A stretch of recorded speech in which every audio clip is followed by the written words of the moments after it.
Hello. Hi, welcome back. Okay. Sorry, I'm so sorry I'm late. I'm supposed to welcome everybody and I wasn't even here. But I'm glad everybody's here and I think you'll find it's worth your while. Thank you for coming. And now should I read what Ecumenical Peace Institute has said, reflections? Is it time to do that? Please. Yes, Okay, thank you. So and everybody mute. the Ecumenical Peace Institute notes that for some decades, the United States has been the metropole, that's the parent state of a colony, of one of the Earth's largest empires. As was said of the British Empire, the sun never sets on the American Empire, especially when you take into account the chain of military bases with which the United States has encircled its enemies and its competitors and the sources of its raw materials. It must be acknowledged that the colonized people are often people of color. Maintaining control of this system requires an immense standing of military, which is very expensive. The cost is borne by the working class. The profits go to the ruling elite, and that we have classes is one of the United States' biggest secrets, and denying the fact is one of our biggest lies. Another big secret is that many of the people in our colonies would rather run their own countries for their own benefit. Perhaps the dirtiest secret is the horrific degradation of the environment with the military's immense carbon footprint, not to mention the threat of nuclear war or accident. We must pay particular attention to the slaughter of the innocent, either by direct attack or by economic warfare, whether sanctions or siege. People who reveal these lies and secrets are often attacked. Two of these people are the subject of this afternoon's program. Their injuries are not accidental. Forensic architecture and Al-Haq have found that the Shireen Abu Akleh's killing was deliberate. Julian Assange is the target of ongoing attack. So I hope you'll enjoy listening to what people have to say about these issues. Thank you.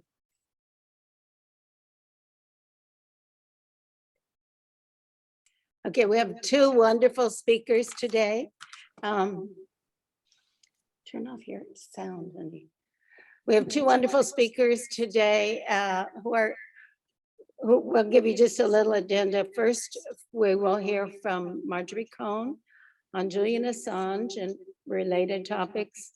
Second, we will hear from Nora Barris-Friedman on Shireen Abu Akleh and Palestinian journalists. We will give them just a few minutes to share ideas, and then we will take questions and answers. Please put your questions and answers in the chat. Okay, Marjorie Cohn is a retired criminal defense attorney, professor emerita at Thomas Jefferson School of Law, former president of the National Lawyers Guild, and a member of the advisory board of the Assange Defense and the Bureau of the International Association of Democratic Lawyers. Marjorie is a legal and political analyst who writes a regular column for Truth Out, does frequent media commentary, and has published several books. She is a co-host of a national broadcast radio show called Law and Disorder. We're very privileged to welcome Professor Marjorie Cohn. Thank you, Vivian, and thank you to the Ecumenical Peace Institute for inviting me to speak. And I'm delighted to be here as well with Nora. And I'm going to say a few words about Julian Assange's case.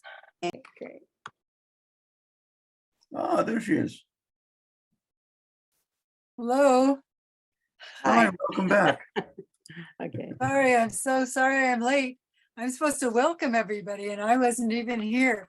But I'm glad everybody's here and I think you'll find it's worth your while. Thank you for coming. And now should I read what Ecumenical Peace Institute has said, reflections? Is it time to do that? Please. Yes, Okay, thank you. So and the everybody mute. The Ecumenical Peace Institute notes that for some decades, the United States has been the metropole, that's the parent state of a colony, of one of the Earth's largest empires. As was said of the British Empire, the sun never sets on the American Empire, especially when you take into account the chain of military bases with which the United States has encircled its enemies and its competitors and the sources of its raw materials. It must be acknowledged that the colonized people are often people of color. Maintaining control of this system requires an immense standing of military, which is very expensive. The cost is borne by the working class. The profits go to the ruling elite, and that we have classes is one of the United States' biggest secrets, and denying the fact is one of our biggest lies. Another big secret is that many of the people in our colonies would rather run their own countries for their own benefit. Perhaps the dirtiest secret is the horrific degradation of the environment with the military's immense carbon footprint, not to mention the threat of nuclear war or accident.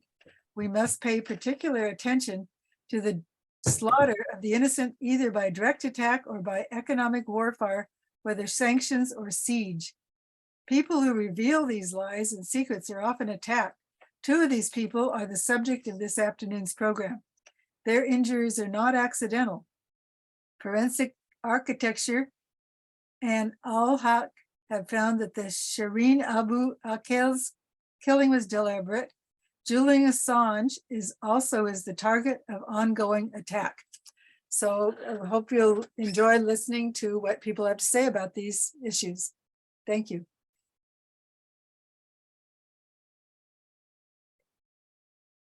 Okay, we have two wonderful speakers today. Turn off your sound, honey. We have two wonderful speakers today who will give you just a little agenda. First, we will hear from Marjorie Cohn on Julian Assange and related topics. Second, we will hear from Nora Barris-Friedman on Shireen Abu Akleh and Palestinian journalists. We will give them just a few minutes to share ideas, and then we will take questions and answers. Please put your questions and answers in the chat.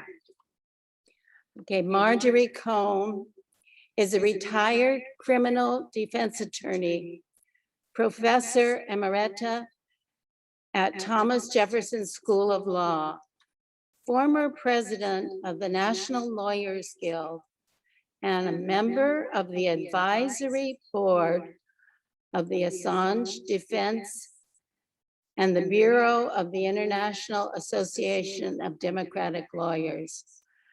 Marjorie is a legal and political analyst who writes a regular column for Truth Out, does frequent media commentary, and has published several books. She is a co-host of a national broadcast radio show called Law and Disorder. We're very privileged to welcome Professor Marjorie Cohn. Thank you, Vivian, and thank you to the Ecumenical Peace Institute for inviting me to speak. And I'm delighted to be here as well with Nora. And I'm going to say a few words about Julian Assange's case, and then I know we're going to have a discussion later.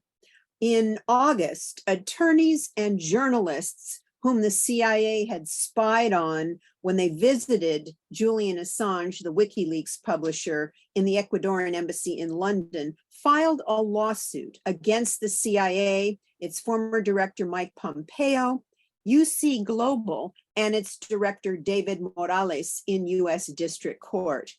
Julian Assange is in a London prison fighting extradition to the United States. He's charged with violating the Espionage Act for exposing US war crimes in Iraq, Afghanistan, and Guantanamo Bay, and he faces 175 years in prison if he's extradited to the United States, tried and convicted. During the 7 years that Julian Assange lived in the Ecuadorian embassy in London, he was visited by more than 100 attorneys, journalists, and doctors. They included his criminal defense attorneys in the US, international human rights lawyers, national security journalists whose sources could be jeopardized if they were exposed, and physicians and medical professionals. The CIA commissioned UC Global, a private Spanish security company, to send images from Assange's visitors' cell phones and laptops, as well as video streamed from their meetings to the CIA. And unbeknownst to anyone there, they actually put recording devices and cameras in the rooms where Mr. Assange was, which essentially live streamed what he was doing and saying back to Washington, according to attorney Richard Roth, who filed the lawsuit. He told me that in an interview on Law and Disorder Radio. He said that, "I think that there was clearly a desire to bring down Julian Assange any way possible." Defendant Morales announced to his employees that UC Global would be operating in the big league and on the dark side with the CIA, and former employees of UC Global said the deal included selling information gathered as a result of the illegal surveillance. Now, one of the plaintiffs in this lawsuit is an attorney who visited, she's a media attorney who visited Assange several times, Deborah Herbeck, and she said on arrival, there was a strict protocol for the protection of Julian, we were told.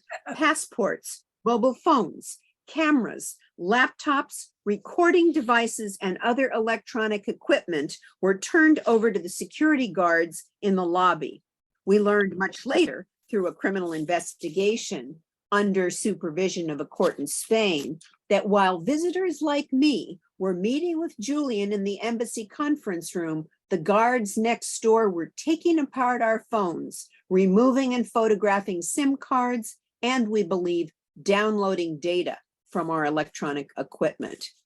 Now, the plaintiffs are alleging that these defendants violated their Fourth Amendment rights to be free from unreasonable searches and seizures, and the attorney-client privilege and the physician-patient privilege.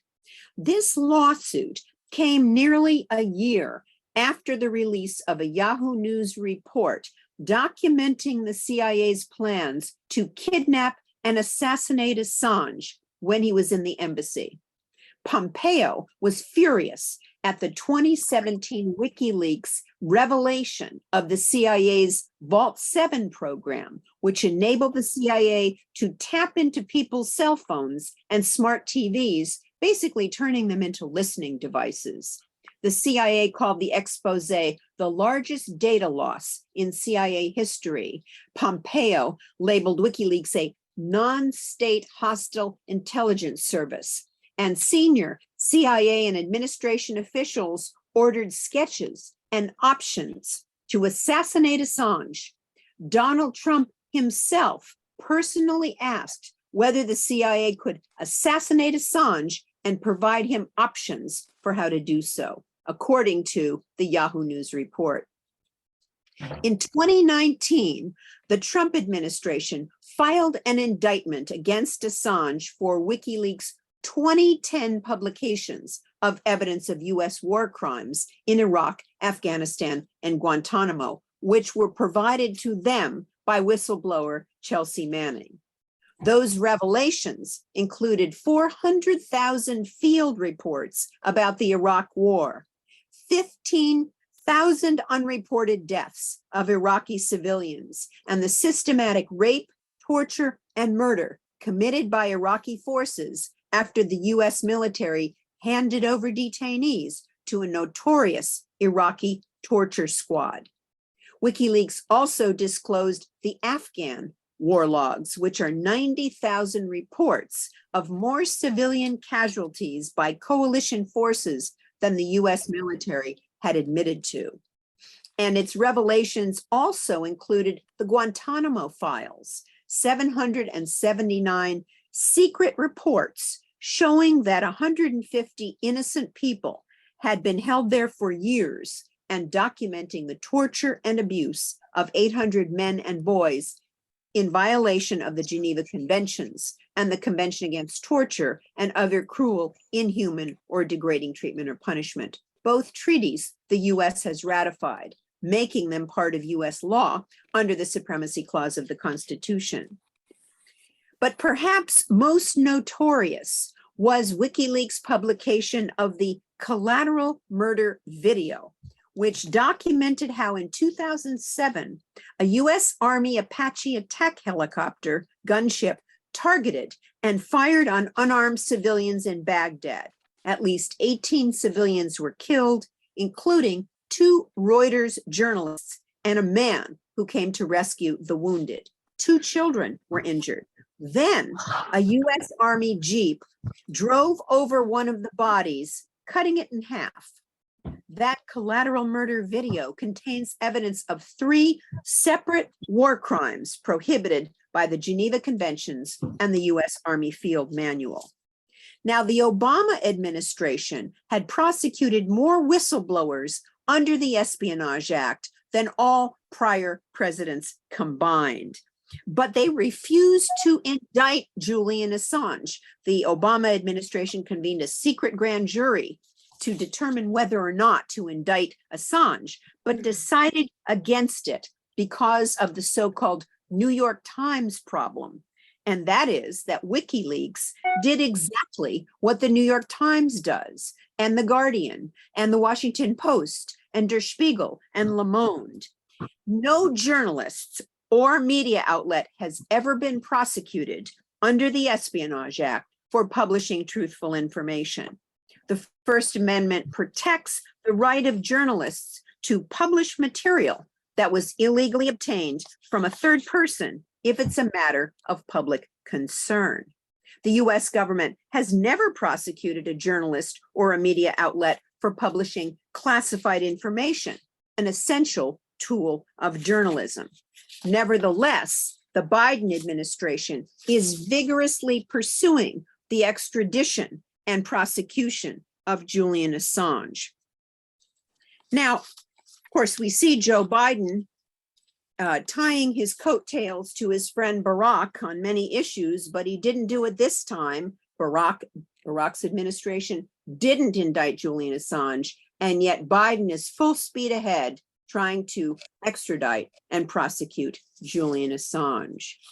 In January of 2021, UK District Judge Vanessa Bareitzer issued a 132-page decision denying the extradition of Julian Assange to the United States. She wrote that faced with conditions of near total isolation and without protective factors which moderate his risk, I'm satisfied that they will not prevent Mr. Assange from finding a way to commit suicide. And she relied heavily on the testimony of Professor Michael Kopelman, who he met several times with Julian Assange and diagnosed him with post-traumatic stress disorder and recurrent depression. And he concluded, I am as confident as a psychiatrist can ever be that if extradited to the United States, if it were to become imminent, Mr. Assange would find a way of suiciding.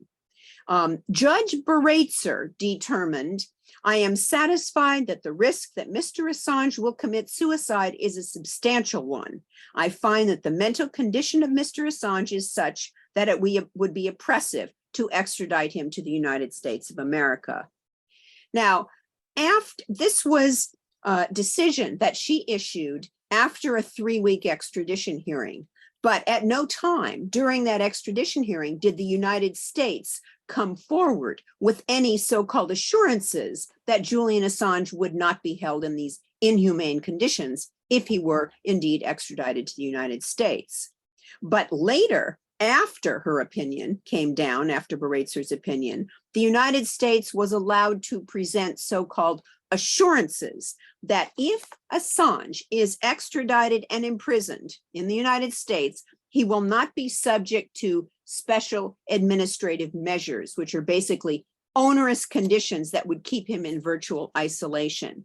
And also so-called assurances that he would not be held at the ADX maximum security prison in Florence, Colorado.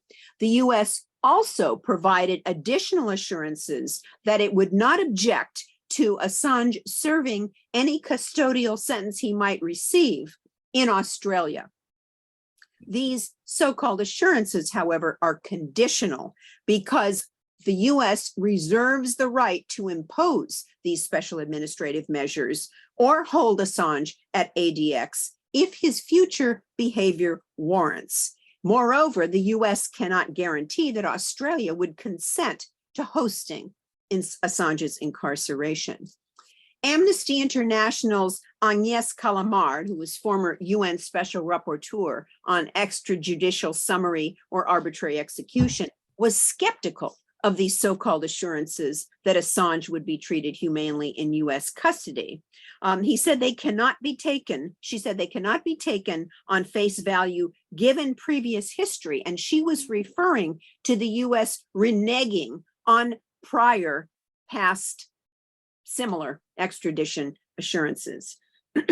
But the High Court, to which the Biden administration appealed the lower court's denial of extradition, allowed these assurances and reversed the denial of extradition in December of 2021. In March of 2022, Julian Assange appealed to the High Court in the UK, I'm sorry, the Supreme Court in the UK to review the High Court's reversal of the denial of extradition and sent the case back to the magistrate's court with instructions to issue the extradition order. So the magistrate issued the extradition order and sent it to the Home Secretary for approval. In June of this year, the Home Secretary approved the extradition order to extradite Julian Assange to the United States. At the end of August, Julian Assange filed an appeal in the High Court, asking the High Court to review and rule on issues that he had raised at his extradition hearing, but that Baraitser, the district judge, had ruled against him. She ruled for him on the suicide issue, but ruled against him on other issues. And so now Julian Assange is asking the High Court to review these additional issues. And they include that he is being prosecuted and punished for his political opinions in violation of the Extradition Act, that he's being prosecuted for protected speech, that the request for extradition violates the US-UK extradition treaty and international law because it is for a political offense, that the US government misrepresented the core facts of the case to the British courts, and that the extradition request and surrounding circumstances constitute an abuse of process. So right now we're waiting to see what the High Court does. And if the High Court refuses to hear these additional issues on appeal, then Julian Assange can appeal to the Supreme Court of the UK, asking them to review these issues. And if that is not satisfactory, and Assange loses, then he can appeal to the European Court of Human Rights because there are several violations of the European Convention on Human Rights in the whole extradition procedure. That could take a number of years. Meanwhile, he is in very dire physical and mental health.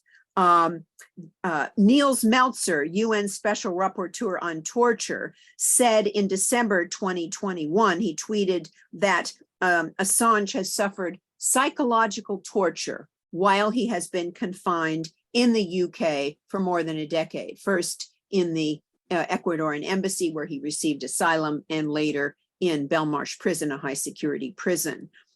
Niels Meltzer said the UK is literally torturing him to death.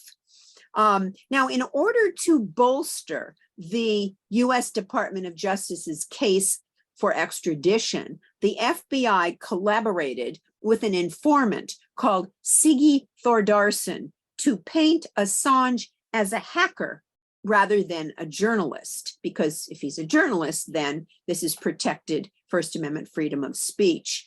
Thordarson later admitted to the Icelandic newspaper Stundin that he had lied about Assange being a hacker in return for immunity from prosecution by the FBI. And just a little background, in 2019, after a pro-US president came to power in Ecuador, in order to facilitate the US's attempted extradition, the London police dragged Assange from the embassy and arrested him for violating bail conditions. And he remains in custody in London's maximum security Belmarsh prison, pending the extradition decision. If Julian Assange is ultimately extradited, tried, convicted, and imprisoned, it will send an ominous message to investigative journalists who would publish evidence of government wrongdoing. The point of the prosecution of Assange is to criminalize national security or investigative journalism. What he did is what journalists do. They protect confidential sources. They communicate with those sources confidentially. They cultivate those sources. They publish classified secrets. Those are the main pillars of investigative journalism, and in particular, national security journalism. If Julian Assange is extradited to the United States and convicted of the charges against him, it would potentially make receiving classified information, asking for sources for more information, and publishing certain types of classified information a crime. It would send a message to investigative journalists that you publish information that is threatening to the United States at your peril. It will chill investigative journalism and strike a blow at the very heart of national security and investigative journalism. So it is imperative that Julian Assange, that extradition be denied, and that Julian Assange be freed, and after he is freed, hailed as a hero for the service that he has provided. Thank you.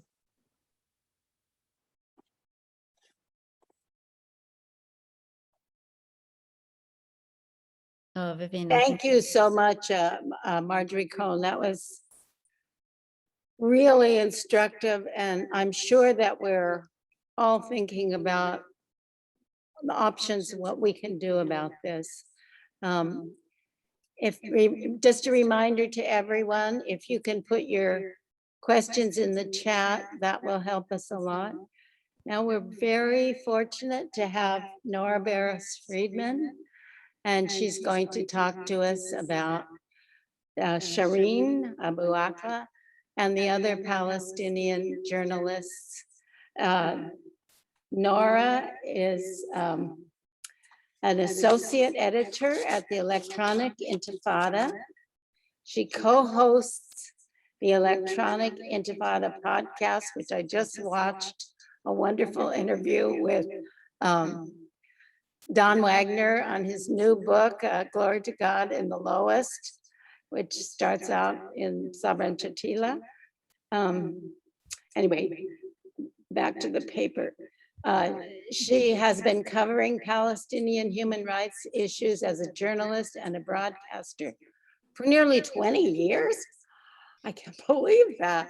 Me neither. Nora is the author of Our Power, U.S. Students Organize for Justice in Palestine. Nora Barris-Friedman. Thank you so much, Vivian, and thanks to EPI. And it's an honor to be here with Marjorie, who I remember as a fledgling journalist being really intimidated by just calling you up, Marjorie. Hi, can I please have an interview with you?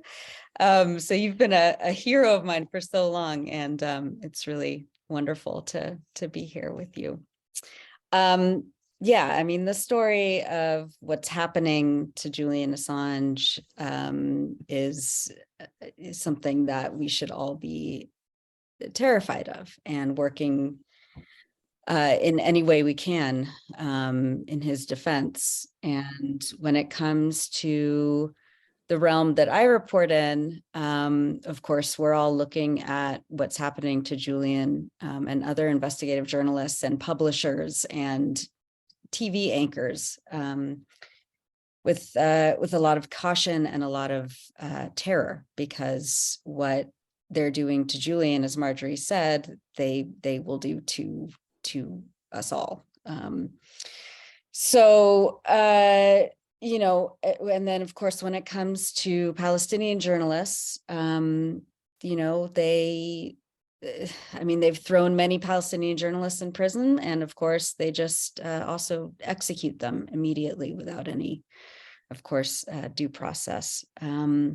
So that is, you know, exemplified by the recent execution of Shireen Abu Akleh, who, as many of you probably know, she was a veteran at the Al Jazeera network.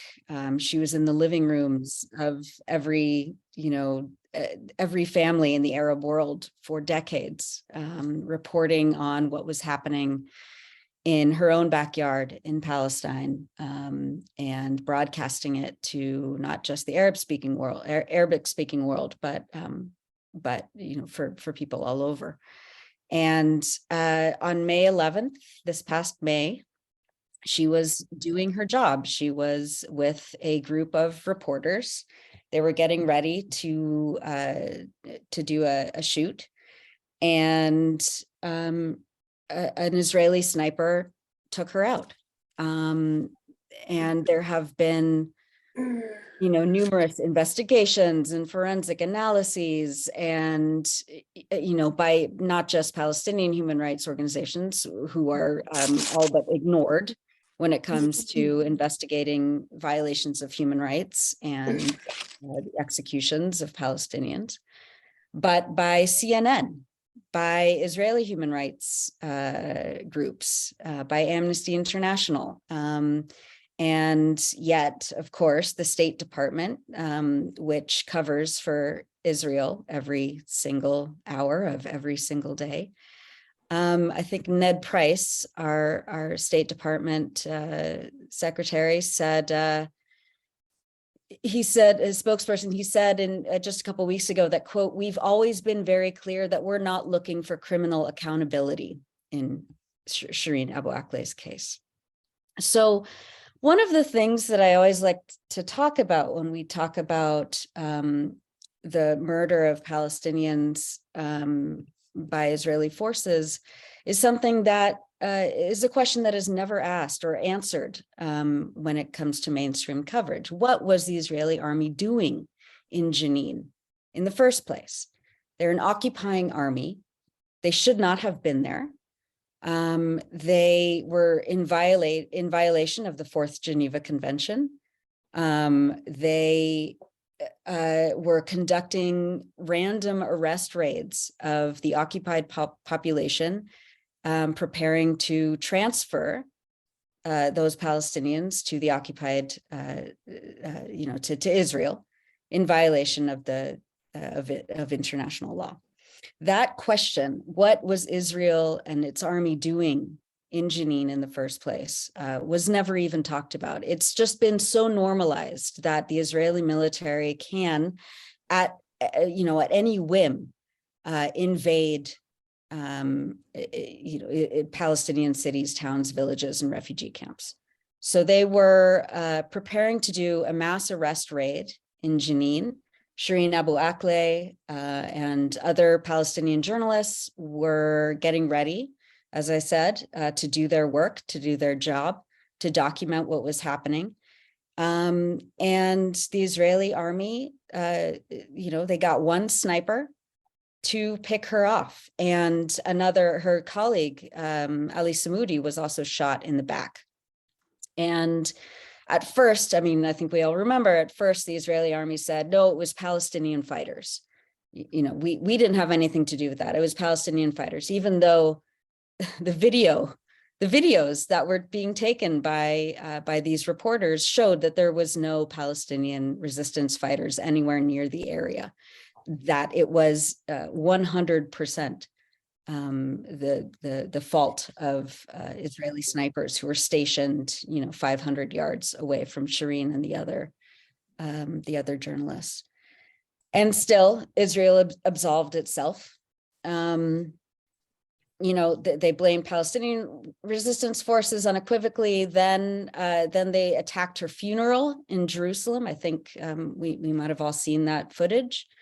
Several days later, Shireen Abu Akleh's funeral happened, and Israeli police mobbed the group of mourners and beat the pallbearers so that the casket almost tipped over completely. And then just a few weeks ago, Israel conducted what could only be described as a sham, a superficial investigation into Shireen's assassination. They claimed that they still said the Palestinian gunmen fired towards the Israeli army vehicle, even though there's absolutely no evidence for that, and the video doesn't show that. The Haaretz, the Tel Aviv newspaper, said one of the soldiers believed Abu Akleh was part of the armed militants who fired at them, and he shot at her through a telescopic scope. That was completely debunked. Then the Israeli army said it cannot be unequivocally determined who shot her. It needs to be said that there were both IDF soldiers and Palestinians at the scene. But here's the question, and my colleague Maureen Murphy, who has been doggedly reporting on this, said, how could the Israelis claim to know that one of their soldiers shot at her through a telescopic sight, while at the same time have no idea who it was? Israel is one of the most technologically advanced surveillance states. Israel and the US share surveillance technology. Israel knows exactly who they were firing at. The rifle had a telescopic sight. They had, that means that they could see clearly that not only was it Shireen, a very recognizable face, but that they had press, flak jackets on. And finally, the Israeli military, their office said that it would not open an investigation into any of the soldiers involved as, quote, there is no suspicion that a criminal offense was committed. So here we are. And of course, we have Ned Price, as I mentioned earlier, the State Department spokesperson, who says that we basically leave it up to Israel if they determine that it was a soldier. It's within their rights to know all this. Can someone mute? I think. Oh, there we go. That it's it's basically up to Israel to decide what to do. Even though Shireen is a Palestinian American, you'd think that maybe that would give it a little bit more urgency or leverage on the part of the US to hold her murderers accountable. Of course, we've seen what has happened to other American citizens. I mean, Rachel Corrie, right, and Brian Avery, and people who have been, either murdered or maimed by the Israeli military. And of course, there's still no justice all these years later.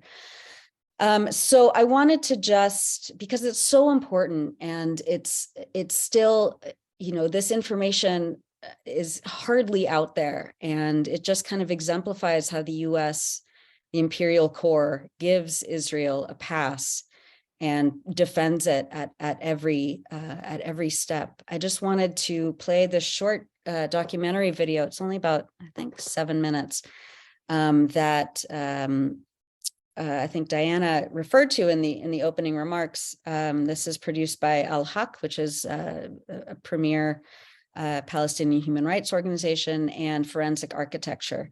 And they put together this incredible video about that really lays out what actually happened on May 11th. So I'm just gonna Just before you do that, we want to remind everyone to please mute yourself, please. And also, please do not message everyone while the speaker's talking. The speaker's talking, not us. Thank you very much. Okay. All right, here we go. Can everyone see the screen? Yes? Okay, here we go.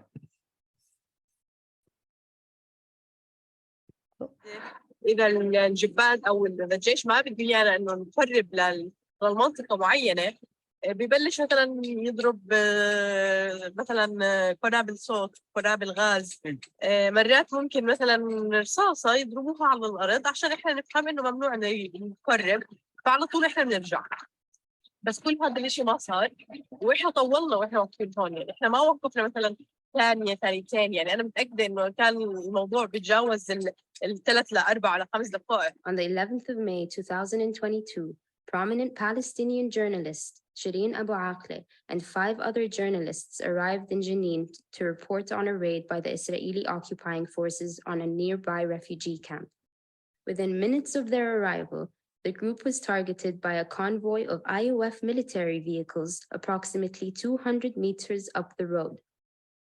Shireen was fatally shot in the head, and Ali al-Samoudi was shot in the back. Al-Haq's Forensic Architecture Unit and Forensic Architecture have investigated this case. Al Jazeera provided us with the complete and previously unseen footage from the incident. We analyzed the footage, synchronized it with other videos given to us, and posted online. At 6:28, a witness's video shows journalists Shada Hanaisha and Mujahid al-Saadi standing at the end of the road where the Israeli military vehicles were stationed for the raid. At 6:30, it shows Shireen and her colleague Ali al-Samoudi nearby as they begin walking up the road. At 6:31, the video shows the journalists, including Shireen, slowly walking towards the IOF position.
Sorry about that.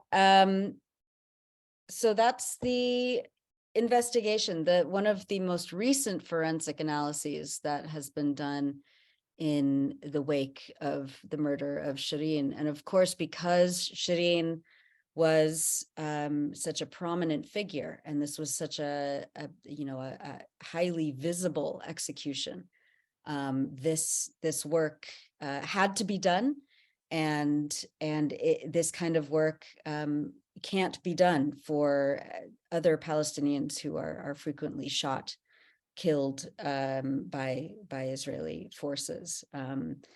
But even with this kind of forensic evidence, the State Department won't do anything. Of course, the Israeli government will never do anything. No Israeli soldier has ever been held accountable in real terms for the murder of Palestinians, for torture, for expulsion, obviously in the last 74 years, because it enjoys complete impunity and defense by the West.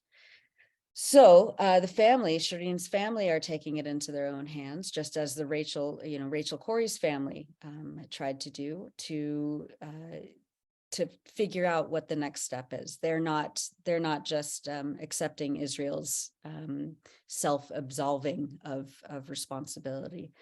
There are a few members of Congress. I don't have the names in front of me right now, but there are some members of Congress here in the US who are listening to the Abu Akleh family and are trying to get a resolution or a bill passed to call for a full and thorough investigation, not conducted by Israel or another state that has a stake in defending Israeli forces. But that's where we're at. I mean, and it's, of course, as I said at the beginning, it's not just Shireen. It's, I think El Mazan, let me see here, El Mazan Center for Human Rights said that they've documented at least 425 violations against Palestinian journalists, media personnel, and press facilities in the Gaza Strip, just in the Gaza Strip alone during the period between January 2000 and last week. So in the last 22 years, in just the Gaza Strip alone, there have been 425 violations, 320 of which were against press staff and 105 violations against press facilities. These violations have led to the killing of 26 journalists during doing their job, the injury of more than 300, and the total and partial destruction of hundreds of media facilities. And of course, last year, during Israel's assault on Gaza in May of 2021, the Israeli military, which I mentioned, has the most high-level surveillance technology you can imagine.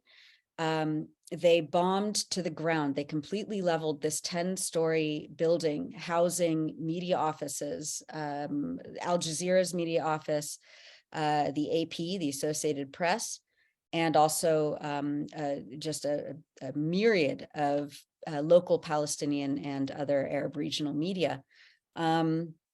And they claimed that they didn't know that it was a media building. I mean, it was like an iconic building in the Gaza Strip. Every journalist who's been there knows the Al Jahwara building because that's where all the press offices are. And of course, Israel knows exactly who is walking down the street on any given day because of the drones, because of the various ways that they can surveil Gaza, not to mention the West Bank and the hundreds of checkpoints that all of these biometric scanners and high-tech surveillance equipment are had. So they said, oh, we didn't know it was a media building. And once again, the US completely absolved them from any responsibility. So that's where Palestinian journalism is at. It's one of the, I mean, just like Julian Assange, you report on the deliberate crimes of war of a Western government, and you either get tortured to death or you get outright executed. And so that's where we're at in terms of what's happening to journalists just doing their job in Palestine and around the world. Thank you.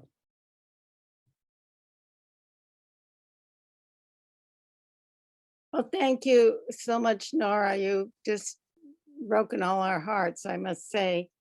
We thought that it would be unique and special to give you and Marjorie just a very few minutes to question each other, just in case. We'll go to our own Q&As and some interesting observations too. So Marjorie and Nora, you're on to interview each other. I wanted to ask Marjorie, what can we do about Julian right now? What can ordinary folks and myself as a journalist, like what's the most important thing that we can do for Julian's case? Well, on October, there's going to be a human chain around Parliament in London, and there are a lot of people who are supporting that. If you go to AssangeDefense.org, which is the group that I'm on the board of, you can get information about that. But I think in general, I would go to AssangeDefense.org because it lays out the case and the issues and also gives people ideas about how they can get involved. Awesome. Thank you. Yeah, I just wanted to make a couple comments in response to your presentation, if that's okay. And one of the, first of all, I've never seen that video, and it's really compelling and just heartbreaking. But 2 weeks before the Israeli occupying forces assassinated Shireen, a group of Palestinian journalists, the International Federation of Journalists, the Palestinian Journalists Syndicate, and the International Center of Justice for Palestinians had submitted a formal complaint to the International Criminal Court accusing Israel of systematically targeting Palestinian journalists. And they alleged the violation of the right to life and freedom of expression.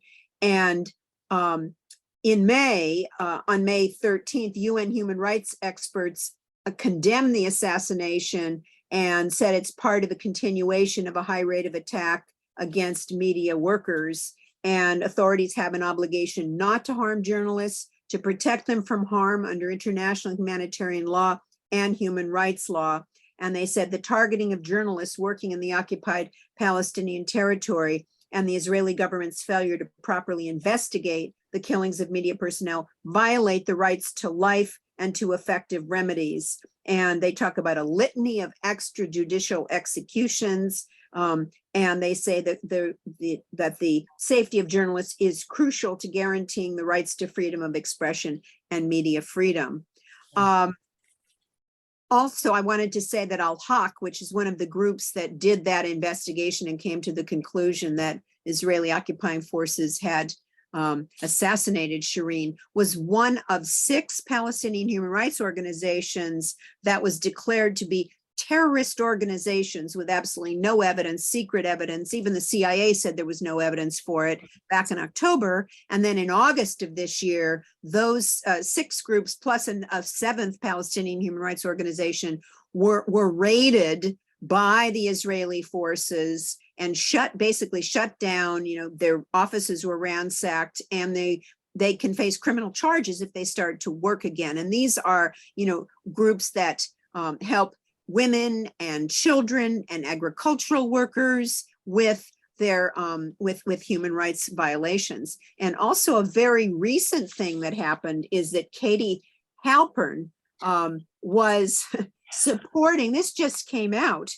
She's a progressive commentator, and on Thursday, she was censored and fired by The Hill, which is a corporate-owned media outlet, for defending Rashida Tlaib's characterization of Israel as an apartheid state. And of course, Amnesty International, Human Rights Watch, the Israeli group B'Tselem have all said that Israel is an apartheid state. And of course, it goes beyond that. Israel is engaging in ethnic cleansing of Palestinians. But you say that the US government won't do anything. And basically when Israel says jump, the US says how high? You want more money? Here it is. You want more weapons? Here they are. The US provides Israel $3.8 billion a year in military assistance. And in July, Biden went to Israel and Saudi Arabia. Our other big buddy, even though there was, Khashoggi was assassinated. Another journalist who worked for the Washington Post was assassinated by the Saudi government, and the US just turned its head. And Biden pledged allegiance to Israel when he went there and called Israel a democracy. Well, of course, if you're Jewish, it's a democracy, but if you're not Jewish, it's not democratic at all. There's this apartheid system. Anyway, I didn't mean to go on and on and on, but just seeing that video just triggered all those thoughts. So sorry if I. No, it's really important. Thank you. And, and there's, it's, and one more thing about Al-Haq and the 6 other organizations that you mentioned that were raided, and they had their doors welded shut with like these iron, slats. And their hard drives were taken, everything. Those organizations, and Al-Haq at the forefront of it, have been petitioning the International Criminal Court to take up the issue of Palestine, and specifically the head of the Israeli military, Benny Gantz, who the Palestinian organizations have named in the war crimes probe because of his involvement in ordering the attacks on Gaza in 2014. He was the one who ordered the raiding of these 6 Palestinian organizations. So you see how it works, how one of the top Israeli politicians says that these organizations are terrorist organizations, because they are specifically naming him as a war crime suspect to the ICC. It's just, it's so absurd. The absurdity doesn't even cut it. But the fact that that this is able to go on, and the U.S. State Department just continues to give Israel a pass, it is unconscionable. And we've seen this for the last 74 years. Well, thank you both for the little exchange there, because it is really nice to hear you really speaking from your heart and telling the awful things that keep us awake at night. Yeah. But I do have a few questions here and a couple of comments. I was really glad that Marjorie mentioned the event that's going to be taking place for Julian Assange. There's also going to be one Saturday, this coming Saturday, at Julian Herman Plaza in San Francisco. It's going to be a replica of the hands around I think Code Pink is responsible for it, but I know it starts at noon. They're going to have yellow ribbons that say free Julian Assange. And so we encourage anybody who can to join in that event. And I have a question that's kind of maybe not too practical, but I really like your opinion on it. A lot of our group here is not really that young, as you might have noticed. And what do you think of just the practice of daily sending a postcard to Biden about Assange? I was so impressed. AMLO offered him, AMLO offered Julian Assange some kind of, I don't know, refuge in Mexico. And then he tweeted out that Biden should drop the charges. So you can think about that and give me an answer in a minute. But I have a real question here. I believe this is for Marjorie. When it was revealed that Nixon's plumbers burgled the office of Daniel Ellsberg, psychiatrist, the case against Ellsberg was immediately dismissed by the court.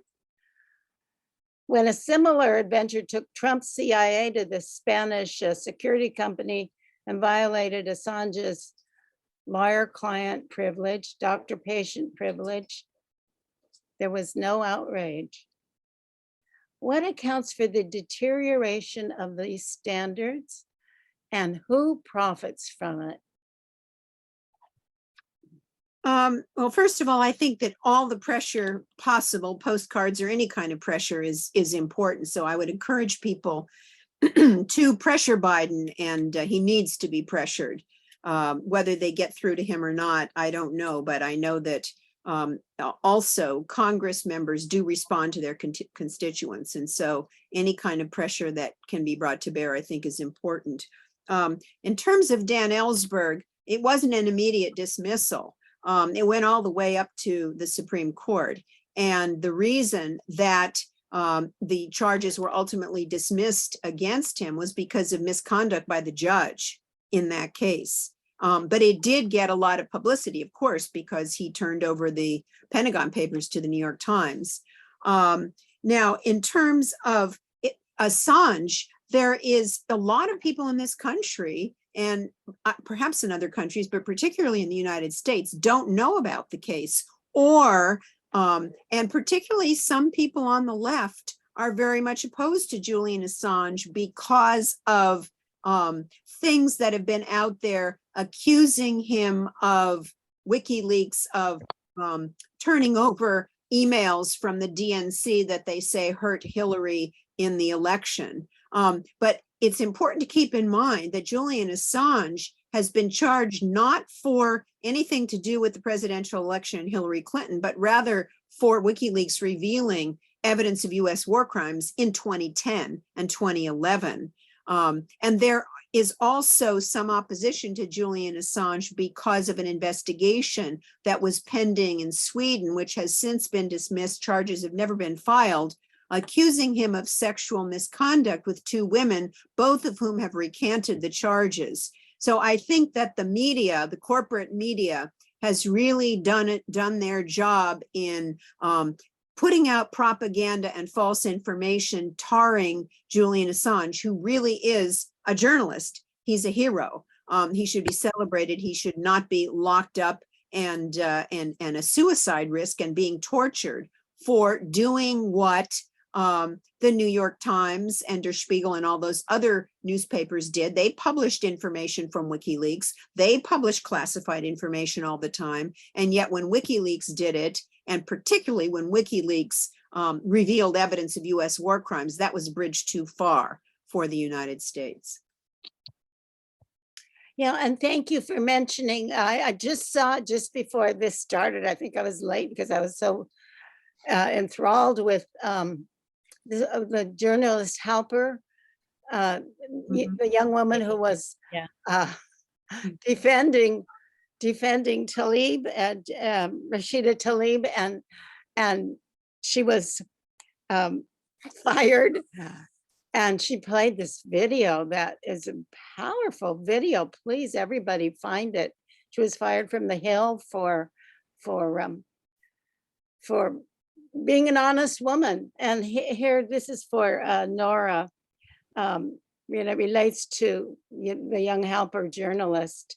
What advice do you have when people of conscience who speak up and act up for Palestinian rights are immediately smeared, like for monologue, anti-Semitic or whatever? Do you have any advice for them? Yeah, don't take it seriously. If it's meant to stop people in their tracks. And it's meant to silence and suppress any sort of criticism of Israel. And it's really, I mean, it's an outcome of what Zionism has done. Zionism has hijacked Judaism, and has tried to make Israel and the Jewish people one and the same, which I think is actually an act of actual anti-Semitism, as though we're a monolithic people, as though we have a dual loyalty or a sole loyalty to a state that represents us, and that state happens to be murderous and barbaric and an apartheid state. That's not who we are. That's not who I am. And so, you know, I think it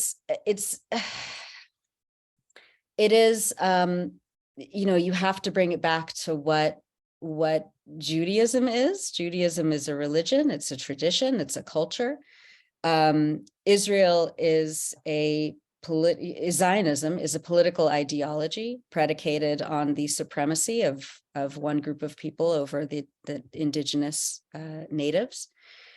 And it is not an inherent part of Judaism. Zionism has only been around for the last, I don't know, 140, 150 years as a political ideology, as a settler colonial political ideology.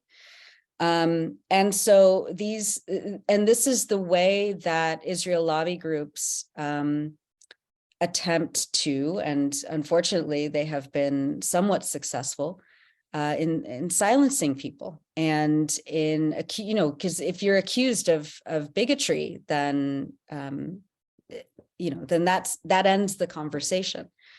And so what we need to do is fight against legislation that is trying to couple Judaism and Zionism, and therefore criticism of Israel, with anti-Semitism. There's something called the International Holocaust Remembrance Alliance's definition of anti-Semitism, the IHRA definition, and it has been, codified into law across Europe. It has made, for example, in Germany, of all ironic places, illegal basically to criticize Israel, because the IHRA says that if you criticize Israel as a political project, then that is tantamount to anti-Jewish bigotry. They are trying to pass variations of the IHRA here in this country. There has been federal legislation that's been passed around. There are now 35 US states, 35 out of 50 US states that have passed some form of anti-BDS measure that is predicate. Like if you look at the, and I'm sure Marjorie can talk more about this too, like if you look at the legal, you know, writing in the bills and measures, it heavily relies on the IHRA definition that says if you criticize Israel or call Israel a racist or apartheid state, then that's tantamount to anti-Jewish bigotry. So now, of course, you know, in the BDS movement, boycott, divestment, and sanctions movement, which is a movement started by Palestinian civil society, that is a cry to the international community to not buy Israeli products. And to divest, you know, for example, your, you know, pension fund portfolios from companies that do business with Israel. The same sort of BDS activism that helped end apartheid in South Africa. That is now considered to be anti-Jewish bigotry, which is just, to me and to many people, is a complete perversion of what anti-Semitism really is. So, you know, it's a distraction, and you have to always, you know, as I say, like, follow the money, see who benefits from calling you a bigot when you know that you're not, when you're working as an anti-racist, when you're working against apartheid, when you're working for the human rights and for equality of all people, especially in Palestine and Israel. You have to just wave it off. It's hurtful, obviously. And it, you know, but we have to kind of redefine what it actually is and what it's not. Okay, I I add have- one thing. Oh, sure. Yeah, Yeah, no, I think I'm really glad, Nora, that you brought up BDS because Al-Haq, one of the organizations that did this investigation into Shireen's assassination, and also one of the human rights groups that was accused of being terrorist and shut down, supports BDS. And when Biden went to Israel, he and Lapin, Israeli Prime Minister Yair Lapin, affirmed that they would continue to work together to combat all efforts to boycott or delegitimize Israel. And a few years ago, Netanyahu said that BDS was an existential threat to Israel. And as you said, BDS was a call by Palestinian civil society, a non-violent movement to put pressure on Israel by boycott, divestment, and sanctions. So I think that if people are not aware of it, they should type in BDS or boycott, divestment, and sanctions, go to the website, which will tell you the products that should be boycotted. And that is a way to fight against the illegal activities of Israel, the Zionist state. And I just want to say one more thing. I think that your description, Nora, your contrast of Judaism and Zionism is a really good one. It's one of the best I've heard. And there's no, really, and people confuse them all the time. And whenever there's any criticism of Israel, as you say, the pro-Israeli groups, including many in the United States, just say, "Oh, you're being anti-Semitic." There's a book that's edited by Carolyn Karsher. It's called Reclaiming Judaism from Zionism, and it's testimonials from about 40 people. I have a testimonial in there, former Zionists, rabbis, students, activists, etc., that talk about their own personal experiences and why they turned against Zionism. And I think one of the most interesting things about the book is the very extensive introduction and afterword, which talk about the development of Zionism and what it really is, because it's that term is thrown around interchangeably with Judaism, and I think it's important for people to understand the difference. Yeah, and one of the biggest, if not the biggest community, Zionist communities in the U.S. is the evangelical Christian community, Yep. Who are actual anti-Semites. They support Israel because they want to bring about the end times. And that's not talked about either. Right. Yeah. Exactly. Christian Zionists, who read the scriptures as saying that Jesus will not return unless the temple is rebuilt. And there's a much better chance the temple will be rebuilt if it's in Jewish hands than if it's in Muslim hands. And of course, once the temple is rebuilt and Jesus comes back, then all the Jews convert to Christianity or they get killed. That's the piece that the Jews just kind of ignore for the immediate benefit of the support for Israel. But I think that is a big factor. You're right. Absolutely. Okay, I'm going to get in trouble, but I got to say one thing first. That book that you interviewed, if you go to Nora's blog, you'll see her interviewing Don Wagner, and he is an incredible authority on Christian Zionism, having been one himself and been brought up in the evangelical. I'll put that link up in the chat. The other thing I've got to say before I get in trouble is, if you'd like to donate to Ecumenical Peace Institute, please go to EPI CALC, and the CALC stands for Clergy and Laity Concerned. Thank you. Clergy and Laity Concerned, and that was founded by Dan Berrigan, Abraham Joshua Herschel, a couple of other guys, including William Sloan Coffin, and EPI is one of the original members of CALC, Clergy and Laity Concerned. Okay. I would like a question. And go to the post office box. If you don't want to donate online, you go to the post office box, which is box 9334, and it's in Berkeley, and the zip code is 94709, post office box 93 And this little thing up on my picture there gives the address if you can see it. So if you enlarge my picture, you can read the address up there. I'm sorry, I almost forgot about that. I do want to ask this one question to Marjorie. There was a recent interview on Consortium News with the former president of Ecuador, Rafael Correa, who gave us asylum to Julian. And then you spoke about Nels Miltzer's, the rapporteur for UN, about the condition of the torture. He says psychological torture is not torture light. And supposing that the charges are dismissed, that Biden gets smart and dismisses them, and Julian is released, where could he go to recover?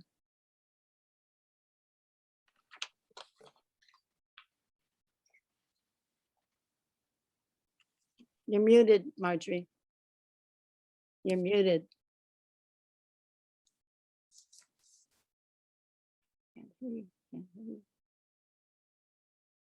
I'm sorry. That's a good question. Julian has recently married Stella Assange in prison. There was a prison ceremony. They have 2 little children. She lives in London. She's South African. I'm sure there are many places that would take him in. I know that he's Australian, but as you said, AMLO in Mexico has offered him asylum. So I don't think it will be a problem if and when Julian Assange is released. I don't think it will be a problem finding a place that will nurture him and his family and help him to recover everything that he's lost over the last decade or so. So you think he'll be safe in South Africa? I don't know. Hopefully, I don't know where they would want to live, but I know that there are places that would be happy to have him. And I'm sure it won't be the United States. I doubt if it will be Britain or probably Australia. So I don't know. That's a personal matter for them to decide. And I hope that they have that decision to make. Okay, then the one last question for both of you is, what actions are you able to suggest for us grassroots people to do our little bit to change this situation? It's for both of you. I mean, when I was just starting out doing public speaking many years ago, it was before the BDS call came out, and there was and this question would come up and be like, I don't know, write your congressman, try to have local meetings with fellow activists and try to do a protest campaign.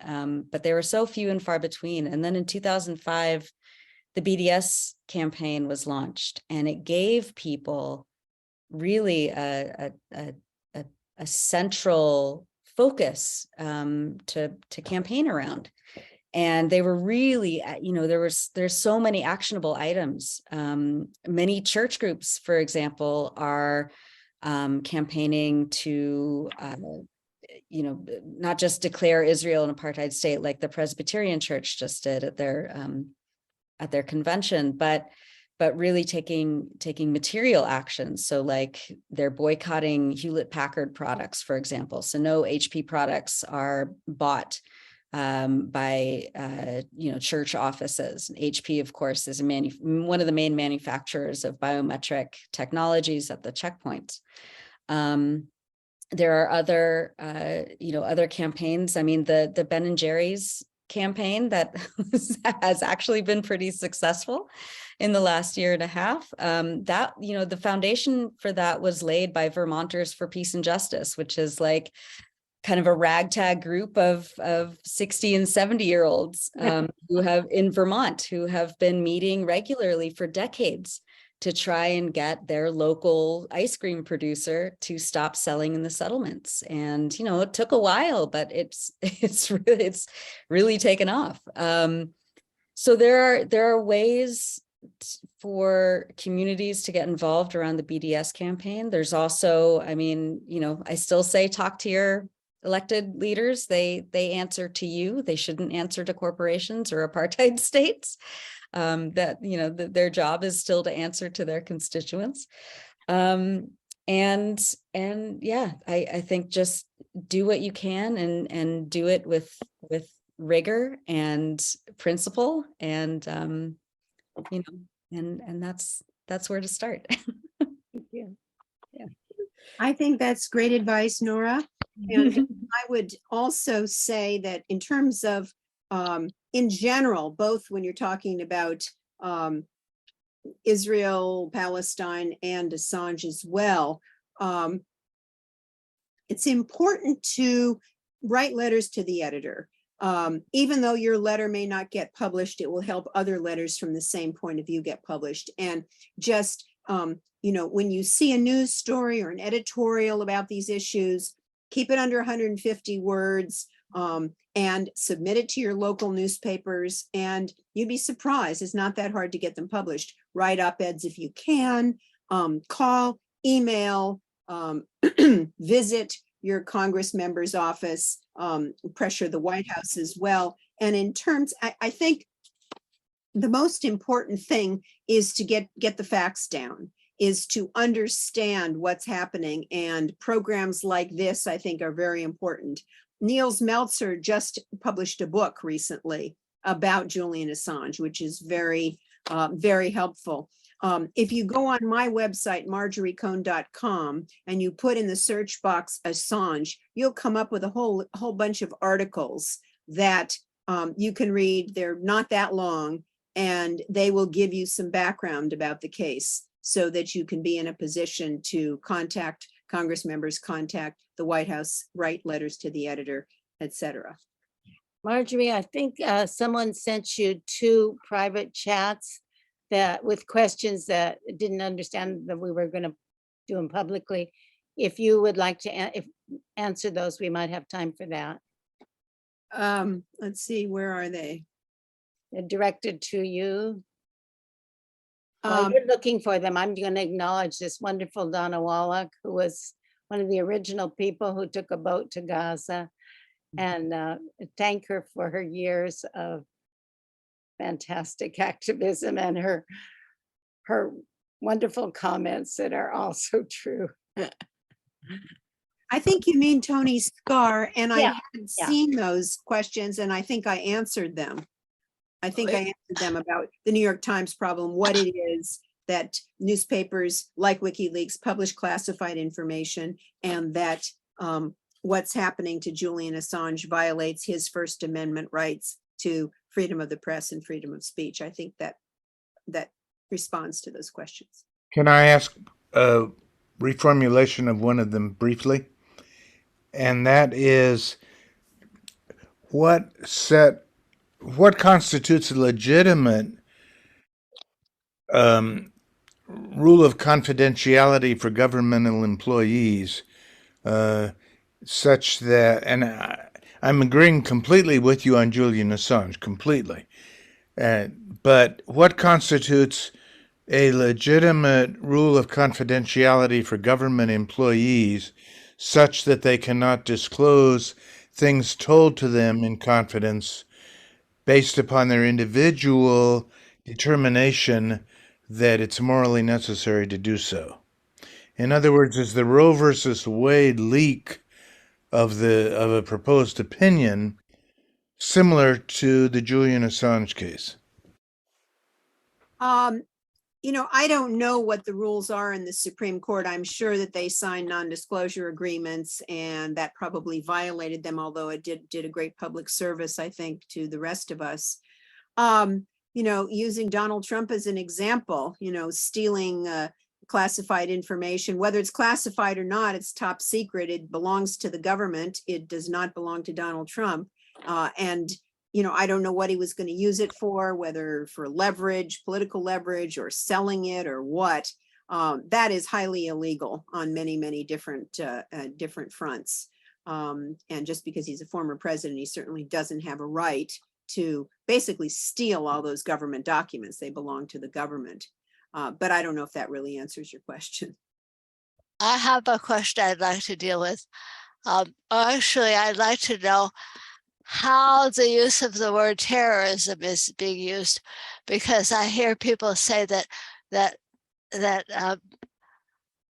what's the Antifa is a terrorist organization, which is just plain bullshit, if you mind my saying so. But there is such a thing as terrorism. It has a definition, which is to attack civilians for a political purpose, such as bombing people's apartment buildings in Gaza. And so who's a terrorist now?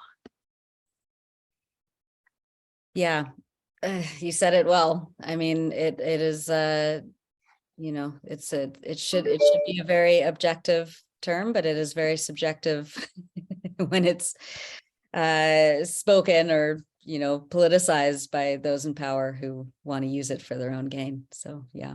And you have a list of all those things which we can boycott. I'm curious about the Teva pharmaceutical company. Is that Israeli? I believe it is. Yeah. Well, it seems like half the things that Kaiser buys for me is Teva. Yeah. Yeah, my husband has the same issue. You can pay out of pocket $400 for something that Teva sells for $3. So, this is also a good opportunity to talk to Kaiser, for example, about their buying practices. I mean, there are ways, even if they don't say, okay, yeah, that sounds like a good idea, at least you've gotten the conversation started. Well, but there is fortunately, I'm allergic to the Teva brand of warfarin. Oh, there you go. I break out in little spots. Yeah, you don't want that. I put a link to the BNC, the BDS National Committee, and that's they have a list of all the items that are on the boycott list. I think people don't want to go home. This is such a wonderful, well, I can't say wonderful, but it's been a growth experience, an enlightening experience, and we greatly appreciate our speakers. I guess Mark is going to let us stay on until we get tired of talking, but I want to thank everybody for being there. I'm so happy to see Pierre there. Yeah, same. Hi, Pierre. Well, yeah. Being part of it, I'll say we seem to have about half of the Haiti Action Committee here tonight. That was a great presentation. Thank you both. This is fantastic. Marjorie, Nora, beautiful. And EPI, much love to you all, to everyone. That was powerful. Thank you. We'll change the world. We will make it happen.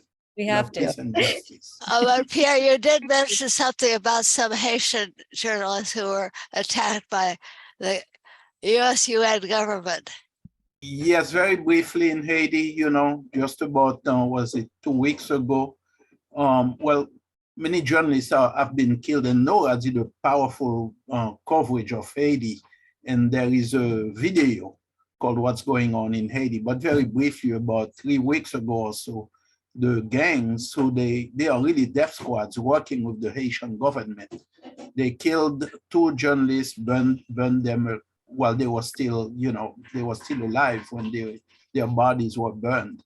So I don't want to keep everybody on, but it's a deliberate attack against journalists worldwide, people who are bringing us the truth. So I just wanted to, and I want to pay a special tribute to Julian Assange, also to Shireen.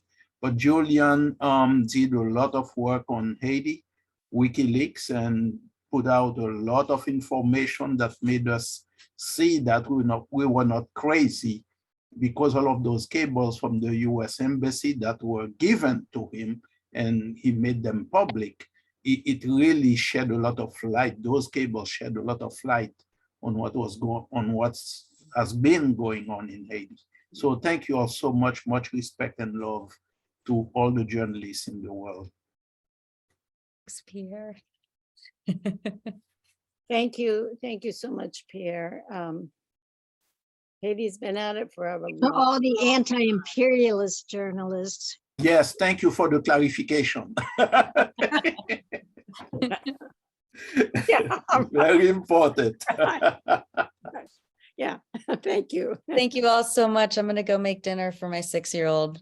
Oh, Yeah. very important. Congratulations. much. We didn't know you had a 6-year-old. I have a 6-year-old and a 21-year-old. I'm very tired. Maybe the 20-year-old can cook. You did a Well, great she's job at and college, really so it's a long commute, but thank you so much. Bye. Thank you so much, Marjorie. And Thank you, Nora. and Thank you, Marjorie. Thank you, Bye-bye. Marjorie. And Thank you, thank you. Nora. Thank you, Mark. And thank you, Vivian.